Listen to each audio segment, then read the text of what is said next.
Hello everyone, welcome to study with Chitralekha. दोस्तों, आज है 17 दिसंबर और हम लोग कर रहे हैं डेली करंट अफेयर्स की क्लास को। तो शुरू करते हैं हम अपनी क्लास और देखते हैं आज का पहला क्वेश्चन। हाल ही में किसने ऑपरेशन स्टॉर्म मेकर सेकेंड शुरू किया है? तो ऑपरेशन स्टॉर्म मेकर सेकेंड जो है इंटरपोल के द्वारा शुरू किया गया है। Option number B correct option हो जाएगा।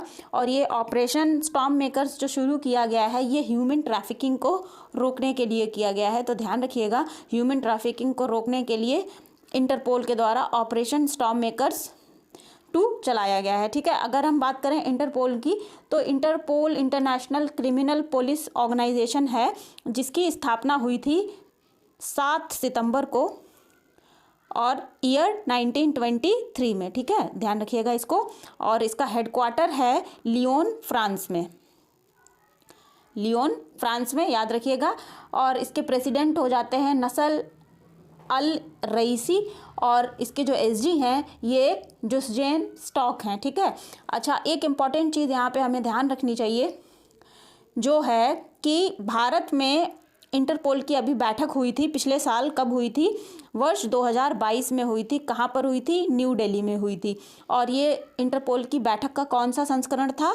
तो 19वां संस्करण था, 90वां संस्करण था। ठीक है, अब यहाँ से क्वेश्चन ये आएगा कि 90वां संस्करण अगर न्यू दिल्ली भारत में हुआ था तो 91वां कहाँ पर हुआ था? 91वां संस्करण जो है वियना में हुआ था। वियना जो कि ऑस्ट्रिया की राजधानी है। ठीक है, वर्ष 2023 के लिए, तो इसको ध्यान रखिएगा। अगला क्वेश्चन देखेंगे। अच्छा, यहाँ पे एक चीज़ और मैं आप लोगों को याद दिला दूँ। अब हम बात कर रहे हैं अंतर्राष्ट्रीय क्रिमिनल पुलिस ऑर्गेनाइजेशन अर्थात इंटरपोल की। तो यहाँ पर इंटरपोल की जब स्थापना हुई थी 7 सितंबर 1923 में, ठीक है, तभी से एक दिन मनाया जाने लगा अंतर्राष्ट्रीय पुलिस सहयोग दिवस। ठीक है, अंतर्राष्ट्रीय पुलिस सहयोग दिवस ये कब मनाया जाने लगा? ये मनाया जाता है हर वर्ष 7 सितंबर को। ठीक है, तो इसको ध्यान रखिएगा। अगला क्वेश्चन देखेंगे। भारत की पहली सोडियम आयन बैटरी किसने लॉन्च की है? तो भारत की जो पहली सोडियम आयन बैटरी है ये लॉन्च की गई है KPIT टेक्नोलॉजीज़ के द्वारा। सोडियम आयन बैटरी लॉन्च करने वाली KPIT टेक्निक्स जो टेक्नोलॉजीज़ है कंपनी, ये ऐसा दावा कर रही है कि ये विश्व की चौथी कंपनी है और भारत की ये पहली कंपनी है जिसने सोडियम आयन बैटरी को लॉन्च किया है। सोडियम का जो सिंबल होता है, सोडियम को केमिस्ट्री में हम Na से डिनोट करते हैं और आयन के लिए अगर हम सोडियम आयन की बात करें तो Na+ लगाया जाता है इस पर। ठीक है, चलिए अब बात कर लेते हैं सोडियम आयन बैटरी की। तो सोडियम आयन बैटरी जो है वो लिथियम आयन बैटरी से एक बेहतर विकल्प साबित हो सकती है। किसमें? वाहन उद्योग में। देखिए ऐसा है, अभी तक जो बैटरी यूज़ होती है, आपने कभी मोबाइल फ़ोन की बैटरी पे गौर किया हो? मोबाइल फ़ोन की बैटरी हम लोग ज़्यादातर निकाल के देख सकते हैं। तो मोबाइल फ़ोन की बैटरी जो होती है उस पर लिथियम आयन बैटरी लिखा होता है। ठीक है, लिथियम आयन लिखा होता है, LIION ऐसे करके लिथियम आयन बैटरी लिखा होता है। तो होता क्या है, ये जो बैटरी है ये लिथियम की बनी होती है। ठीक है, और लिथियम आयन बैटरी जो है वजन में बहुत हल्की होती है और अच्छी ड्यूरेबिलिटी भी होती है इसकी, इसलिए ये जो है यूज़ की जाती है। ठीक है, लेकिन इसका एक ड्रॉबैक है ये कि ये बहुत ही ज़्यादा महंगी पड़ती हैं, कॉस्टली पड़ती हैं। क्यों? क्योंकि भारत में जो लिथियम मेटल है ये नहीं पाया जाता है, कम मात्रा में कहीं कहीं मिलता है। तो इसलिए क्या करना पड़ता है, लिथियम को हमें इंपोर्ट करना पड़ता है। ठीक है, तो अब जो ये सोडियम आयन बैटरी है ये एक अच्छा विकल्प साबित हो सकती है लिथियम आयन बैटरी की जगह पे, क्योंकि इसकी लागत कम होने वाली है। लिथियम आयन बैटरी से 25% लागत कम हो जाएगी। और दूसरी इसकी अच्छी बात यह है कि इसका जो लाइफ स्पैन है ये भी लिथियम आयन बैटरी से ज़्यादा होने वाला है। ठीक है, तो लिथियम आयन बैटरी को ध्यान रखिएगा। उसके साथ साथ सोडियम आयन बैटरी की जिसने पहली लॉन्च करी है भारत में, उस कंपनी का नाम है KPIT टेक्नोलॉजीज़। अच्छा, लिथियम आयन बैटरी की यहाँ पे बात हो रही है, तो अभी हाल ही में लिथियम आयन बैटरी के को-फाउंडर हैं जिन्हें वर्ष 2019 में केमिस्ट्री का नोबेल पुरस्कार भी दिया गया था, उनका जो है निधन हो गया है अभी। तो उनका नाम क्या था? उनका नाम था जॉन B. गुडएनफ। ठीक है, इनका नाम ध्यान रखिएगा। इनको जो है वर्ष 2019 में केमिस्ट्री का नोबेल प्राइज़ भी दिया गया था। और हम ये भी कह सकते हैं कि नोबेल प्राइज़ पाने वाले ये दुनिया के सबसे ज़्यादा उम्र के व्यक्ति थे। ठीक है, इसको भी ध्यान रखिएगा। नेक्स्ट क्वेश्चन देखेंगे, हाल ही में भारतीय वन और लकड़ी प्रमाणन योजना किसने शुरू की है? तो वन और लकड़ी प्रमाणन योजना जो है पर्यावरण, वन और जलवायु मंत्रालय के द्वारा शुरू की गई है। पर्यावरण, वन और जलवायु परिवर्तन मंत्रालय के द्वारा शुरू की गई है ये योजना। क्यों शुरू की गई है? सतत वन प्रबंधन, ठीक है, सतत वन प्रबंधन को बढ़ावा देने के लिए, इसके साथ साथ कृषि वानिकी को बढ़ावा देने के लिए। ठीक है, इसको ध्यान रखिएगा। अब आप लोगों के दिमाग में एक क्वेश्चन आ रहा होगा कि कृषि वानिकी क्या होता है। देखिए, कृषि वानिकी जो है कृषि के साथ साथ वन को भी बढ़ावा देने के लिए या वन को भी सस्टेन करने के लिए जिस प्रकार से कृषि की जाती है उसको कृषि वानिकी कह सकते हैं। हम एक तरीके से इसको छोटा सा एग्जाम्पल इस रूप में समझ सकते हैं कि जैसे मान लीजिए हम कोई खेत है, कोई लैंड है, मान लेते हैं 2 एकड़ की ज़मीन है, उस 2 एकड़ की ज़मीन पे चारों तरफ पौधों की रोपाई कर दी, बड़े बड़े पेड़ खड़े हो गए और उसके अंदर फसल हो रही है, तो ये एक तरीके से कृषि वानिकी हो जाएगी। ठीक है, अच्छा, अभी बात हो रही है यहाँ पे जलवायु परिवर्तन की और पर्यावरण की। तो अभी मैं आप लोगों को याद दिला दूँ कि COP28 हुआ था। COP28 ये वर्ष 2023 में कहाँ आयोजित किया गया था? ये दुबई UAE में आयोजित किया गया था, इसको ध्यान रखिएगा। और दूसरी बात, COP29 कहाँ पर आयोजित किया जाएगा? वर्ष 2024 में।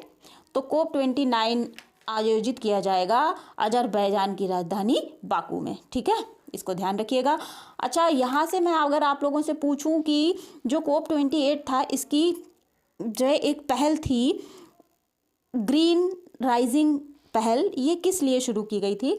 तो ग्रीन राइजिंग जो है युवाओं को पर्यावरण के सतत विकास में शामिल करने के लिए शुरू की गई थी। ठीक है, और COP28 का आयोजन किसने किया था? तो UNFCCC ने इसका आयोजन किया था। ठीक है, आयोजन कहाँ पर हुआ था? दुबई में हुआ था।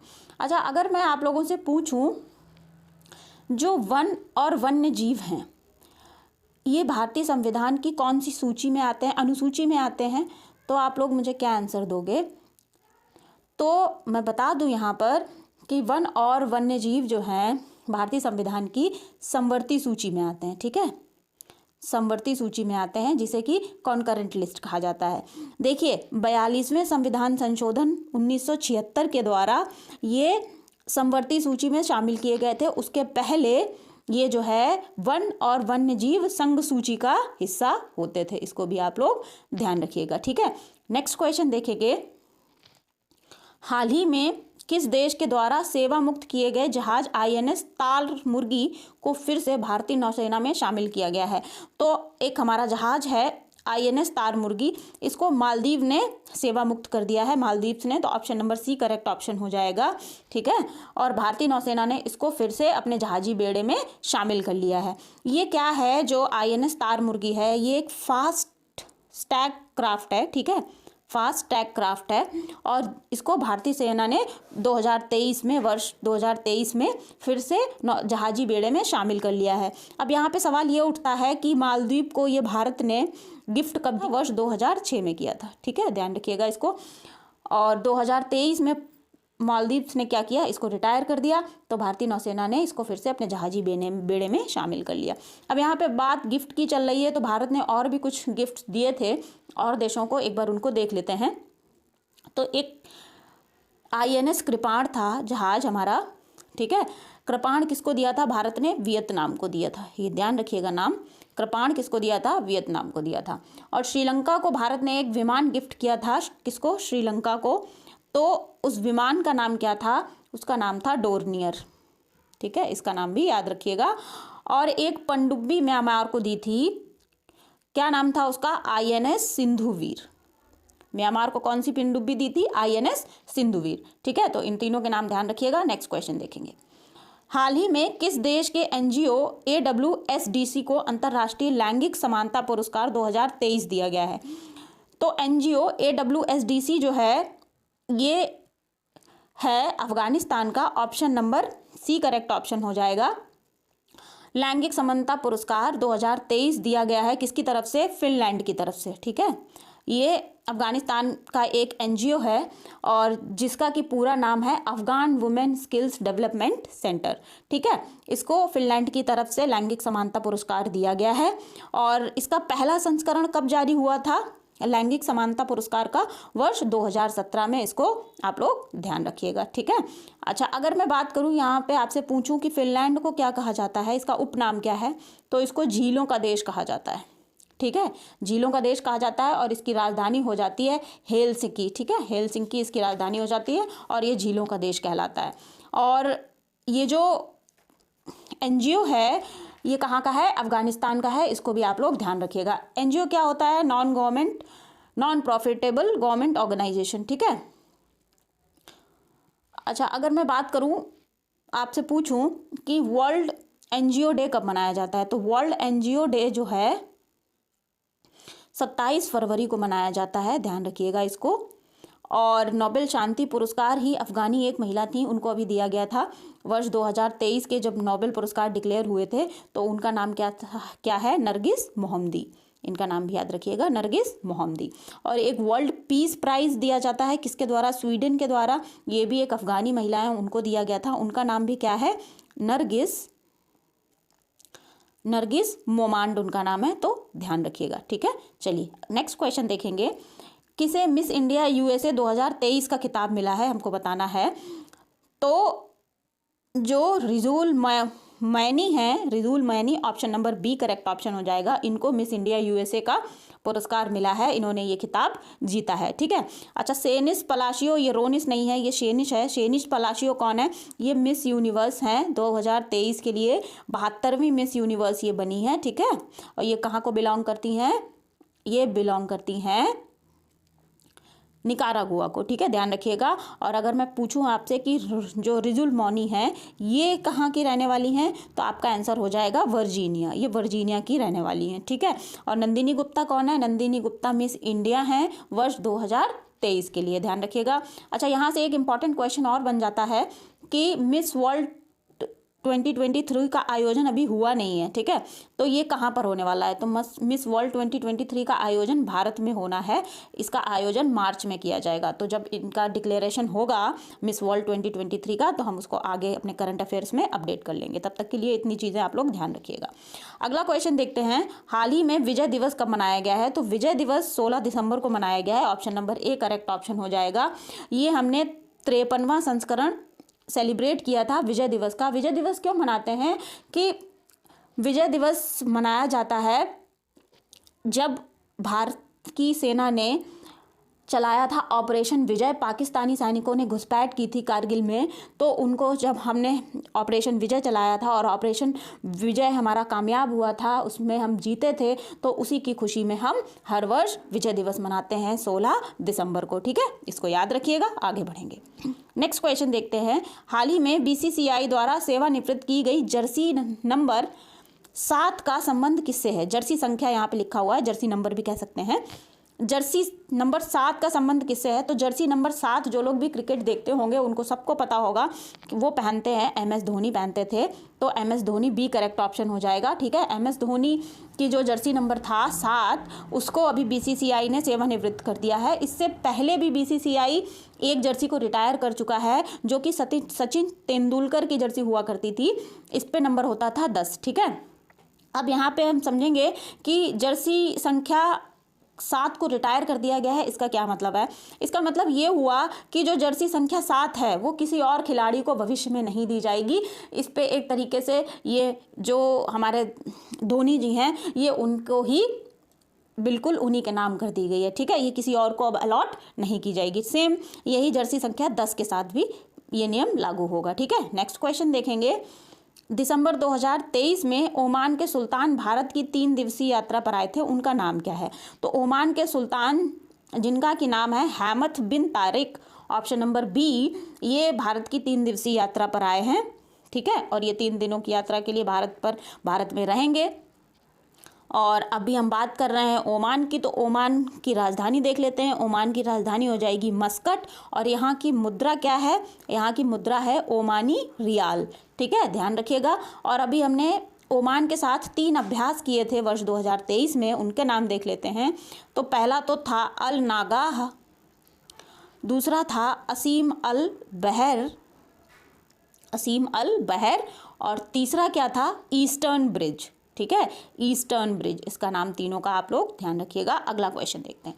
हाल ही में दुनिया का सबसे बड़ा कॉर्पोरेट ऑफिस कहाँ बनकर तैयार हुआ है? तो दुनिया का सबसे बड़ा कॉर्पोरेट ऑफिस बनकर के तैयार हुआ है सूरत में, जो कि भारत में है। ठीक है, सूरत में बनकर के तैयार हुआ है सबसे बड़ा कॉर्पोरेट ऑफिस। ये कॉर्पोरेट ऑफिस बनकर के तैयार हुआ है, तो इसमें देखिए क्या होगा, यहाँ पर डायमंड पोर्ट्स इसका नाम है, और इसका उद्घाटन कौन करेंगे? इसका उद्घाटन करने वाले हैं प्रधानमंत्री की A to Z सारी कटिंग पॉलिशिंग जो भी प्रोसेसेस उसमें इन्वॉल्व होती हैं यहाँ पर की जाएंगी। ठीक है, तो ध्यान रखिएगा कि दुनिया का सबसे बड़ा कॉर्पोरेट ऑफिस बनकर के कहाँ तैयार हुआ है? सूरत में तैयार हुआ है। ठीक है, ध्यान रखिएगा। तो इस तरीके से हमने आज के 17 दिसंबर के करंट अफेयर्स को कंप्लीट किया है। आई होप ये क्लास आपको पसंद आई होगी और क्वेश्चंस भी समझ में आए होंगे। तो आप लोगों ने अगर पिछले करंट अफेयर्स नहीं देखे हैं तो प्लेलिस्ट में वो देख लीजिएगा। कोई डाउट है, कोई क्वेरी है तो आप लोग मुझसे कमेंट सेक्शन में पूछ सकते हो। क्लास पसंद आई है दोस्तों तो उसे लाइक ज़रूर करिएगा और अपने दोस्तों के साथ शेयर भी करिएगा। अगर आप मेरे वीडियो को पहली बार देख रहे हैं, चैनल पर पहली बार आए हैं, तो चैनल को सब्सक्राइब कर लीजिएगा, बेल आइकन प्रेस करके नोटिफिकेशंस में ऑल कर दीजिएगा, जिससे कि आने वाले वीडियोज़ की जानकारी आपके पास सबसे पहले पहुँचेगी। और तब तक के लिए पढ़ते रहिए, खुश रहिए। मिलते हैं अगली क्लास में। Thank you everyone.